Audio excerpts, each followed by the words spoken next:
Bangladesh Ireland সিরিজের title sponsor Senora এবং powered by রুচি। সো মেয়েদের ক্রিকেটে আমরা খুব বেশি স্পন্সরশিপ পেয়েছি এমন কথা আমি খুব একটা মনে করতে পারছি না। বাট এবার যেটা হয়েছে যে ওনারা এগিয়ে এসছেন আমাদের মেয়েদের ক্রিকেট স্পন্সরশিপের ব্যাপারে, আমার মনে হয় এটা মেয়েরা ডিজার্ভ করেছে। মেয়েরা রিসেন্টলি খুব ভালো ক্রিকেট খেলেছে এবং মেয়েদের ক্রিকেটটাও দেশে বা দেশের বাইরেও আলোচিত হয়েছে। আমরা দেখেছি দেশে মাটিতে ওরা অস্ট্রেলিয়া এবং ইন্ডিয়ার মতো দলকেও হারিয়েছে। সো একটা সম্ভাবনা তৈরি হয়েছে মেয়েদেরকে ঘিরেও, এবং তার জন্য যেটা খুব বেশি প্রয়োজন সবার দিক থেকে তাদের পাশে থাকার যে ব্যাপারটা সেটা, এবং সেই ক্ষেত্রে আমাদের স্পন্সররা যে কাজটি করেছেন তাদের জন্য আবারও তাদেরকে ধন্যবাদ দিই। আমি আশা করব যে তারা যেই ইনভলভমেন্ট এখানে দেখিয়েছেন আমরাও তাদেরকে তাদের উপযুক্ত রিটার্নটা দিতে পারবো। মেয়েরা ভালো ক্রিকেট খেলবে, মেয়েরা আরও এগিয়ে যাবে এবং আমাদের পাশের সামনেও থাকবেন। এবং আপনারাও যারা আছেন মিডিয়াতে, খুব তাড়াতাড়ি আমাদের এই সিরিজটা শুরু হতে যাচ্ছে এবং সেখানে আপনাদের সহযোগিতা আমরা চাইব। মেয়েদের ক্রিকেটটাকে আপনারা আরেকটু প্রচারের ক্ষেত্রে, দেখানোর ক্ষেত্রে আরেকটু সরব হবেন এমনটা আশা করব। এবং এরপরে আমি আশা করব যে এরপরে কোথায় আরও বক্তারা আছেন তারা কথা বলবেন, স্পন্সরের কথা বলবেন, বা আমাদের বোর্ডের তরফ থেকে হয়তো প্রশ্ন উত্তর থাকলে এখানে আছেন যারা তারা কথা বলতে পারবেন।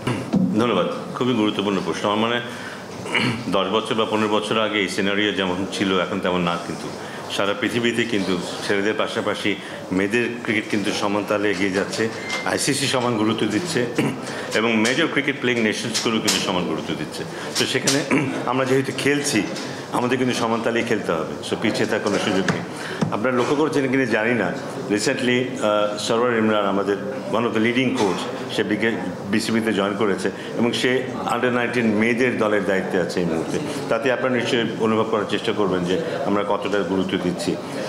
অদূর ভবিষ্যতে একটা কম্প্রিহেন্সিভ প্ল্যান নিয়ে আমরা মেয়েদের ব্যাপারে এগিয়ে যাব, যে কারণ তাদের মধ্যে সম্ভাবনা আছে, কিন্তু কারণ আমরা ঠিকমতো ট্যাপ করিনি বলে হয়তো এখনও সেই জায়গায় আমরা আসতে পারিনি, কিন্তু তাদের মধ্যে যথেষ্ট সম্ভাবনা আছে।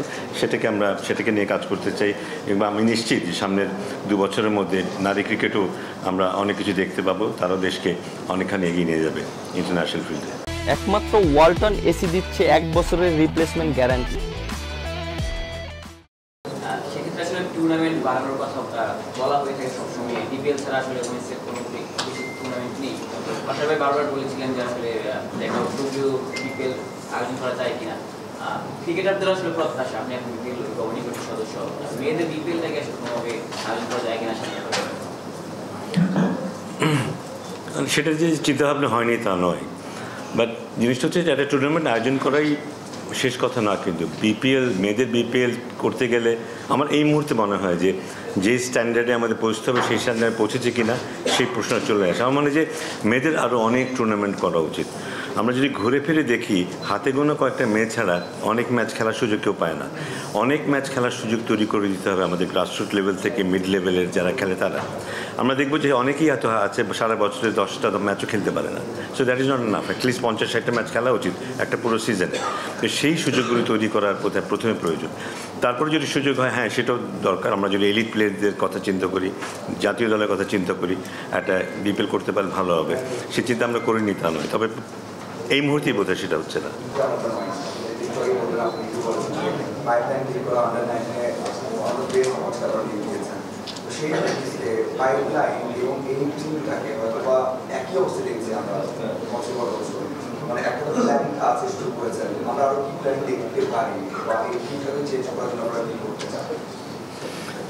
না, আমরা চাই যে আরও খেলোয়াড়রা উঠে আসুক। খেলোয়াড় উঠে আসতে গেলেই যেটা দরকার তাদেরকে খেলতে হবে। এই খেলার জায়গাটাতে আমাদের যথেষ্ট ঘাটতি আছে। আমরা যথেষ্ট খেলার সুযোগ তৈরি করে দেই না। সো লম্বা সময় ধরে আমরা শুধু জাতীয় দলকে নিয়ে ব্যস্ত ছিলাম। আমার মনে হয় এখন আস্তে আস্তে আমরা নিচের দিকে নামবো। সো আমরা যদি নিচের স্টেপগুলোকে একটু শক্তিশালী করতে পারি তাহলে ওখান থেকে ভালো ভালো খেলার উঠে আসবে। সো এটা শুধু মুখের কথা হলে হবে না, মাঠের মধ্যে এটা করতে হবে। আমরা আন্ডার-18টাকে শক্ত একটা প্ল্যাটফর্মে দাঁড় করাতে চাই। সেটা যদি আমরা করতে পারি তারপরে আন্ডার-16ও আমরা যাবো। কিন্তু সো যত আর্লি আমরা পিক করতে পারবো, যত আর্লি ওদেরকে মাঠে নিয়ে আসতে পারবো, আমাদের পাইপলাইনটা তত স্ট্রং হবে কিন্তু, এবং উপরের দিকে আমরা ভালো খেলোয়াড় পাবো। সেদিকেই আমরা অ্যাকচুয়ালি মনোযোগী হবো। এখন জাতীয় দলে যারা আছে তারা তো কাজ করছে, জাতীয় দলের কোচ আছে, ম্যানেজমেন্ট আছে, কাজ করছি। বাট নিচে ওই জায়গাটায় যেখানে গ্ল্যামার হয়তো একটু কম, সেখানে কাজের পরিমাণটাও কম হয়ে যায়। তো সেই জায়গাটা দেখে আমাদের লক্ষ্য থাকবে সেখানে যেন কাজটা ভালোভাবে হয়। স্কুল ক্রিকেটের দিকেও আমরা যাব, বাট আমাদের এইজ গ্রুপের যে কনসেপ্টটা আছে, ছেলেদের ক্ষেত্রে যেটা আছে, মেয়েদের ক্ষেত্রেও সেটাকে আমরা আরও প্রসারিত করব। যেমন আন্ডার 18টা ওইভাবে এখন এস্টাবলিশ না, আন্ডার 18টাকে এস্টাবলিশ করতে হবে, এবং তারপরে যদি আমরা আন্ডার 16 নিতে পারি সারা দেশ জুড়ে, এটা আমি জাতীয় দলের কথা বলছি না, পাশাপাশি যেসব স্কুলগুলো আগ্রহী সেসব স্কুলে ট্যাপ করা, সেখানে কিছু সাহায্য দেওয়া, সেখানে আমাদের কোচদেরকে পাঠানো, সেখানে সিনিয়র প্লেয়ারদেরকে পাঠানো, যারা অফ সিজনে কিছু করছে না তাদেরকে ইনভলভ করা। সো ওই কালচারটাও নিয়ে আসার চেষ্টা করবো আমরা। সো অনেকটা গুরুত্ব দেওয়া হবে, এটাকে গুরুত্ব দেওয়া হবে, কারণ আমরা যদি শুধু এমনি কাজ করি গুরুত্ব না দিয়ে, সত্যিকার অর্থে ইম্পর্টেন্স না দিই, তাহলে কিন্তু এগুলো নেবে খুব বেশি। সো এই গুরুত্বটা আমরা দেবো।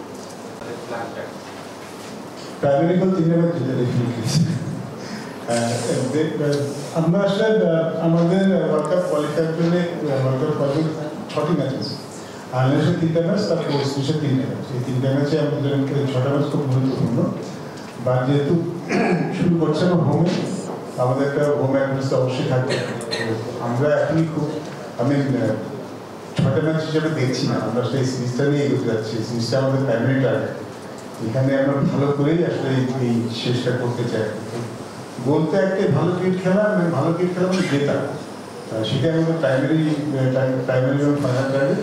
আমরা সেগুলো কিন্তু প্রস্তুতি চলছে অনেকদিন ধরে, 1 তারিখে প্র্যাকটিস হয়েছে।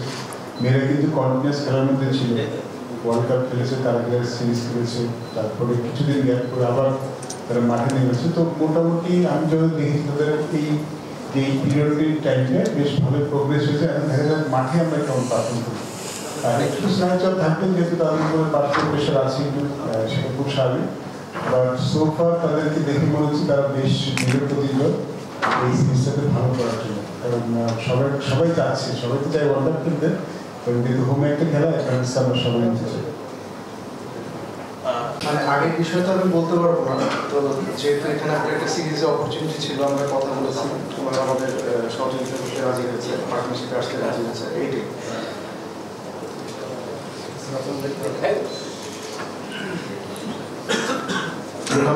আগে কেন হয়নি সেটা তো বলতে পারবো না, এখন আমরা মানে অপরচুনিটি দেখে আমরা অ্যাপ্রোচ করেছি, পেয়েছি। বিষয়টা কি আসলে সহজ?